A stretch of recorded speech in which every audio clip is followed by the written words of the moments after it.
জানা গেল একাদশে ভর্তি ও ক্লাস শুরুর সম্ভাব্য তারিখ। আগামী 15 সেপ্টেম্বর থেকে শুরু হতে পারে একাদশ শ্রেণীর ভর্তি আবেদন। আর 10 নভেম্বরের মধ্যে ভর্তি কার্যক্রম শেষ করে 12 নভেম্বর থেকে ক্লাস শুরুর প্রস্তাব করেছে আন্তঃশিক্ষা সমন্বয় বোর্ড। তবে এখনও চূড়ান্ত হয়নি এই সূচি। আগামীকাল বৃহস্পতিবার প্রস্তাবনাটি শিক্ষা মন্ত্রণালয়ে জমা দেওয়ার কথা রয়েছে। মন্ত্রণালয়ের অনুমোদনের পরই প্রকাশ করা হবে চূড়ান্ত ভর্তি ও ক্লাস শুরুর সময়সূচি। এবার এসএসসি ও সমমানে পাশ করেছে 11,38,877 জন। পাশের হার 62.25%। জিপিএ 5 পেয়েছে 1,16,676 জন শিক্ষার্থী।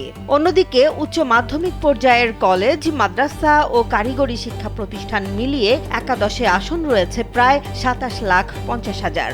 অর্থাৎ পাশ করা শিক্ষার্থীর তুলনায় আসন রয়েছে দ্বিগুণেরও বেশি। সংশ্লিষ্টদের হিসেবে এবারও বিপুল সংখ্যক আসন খালি থাকতে পারে, কারণ প্রতি বছর পাশ করা শিক্ষার্থীদের প্রায় 5 থেকে 10% একাদশে ভর্তি হয় না। ফলে অনেক কলেজেই শিক্ষার্থী সংকট তৈরি হওয়ার আশঙ্কা রয়েছে।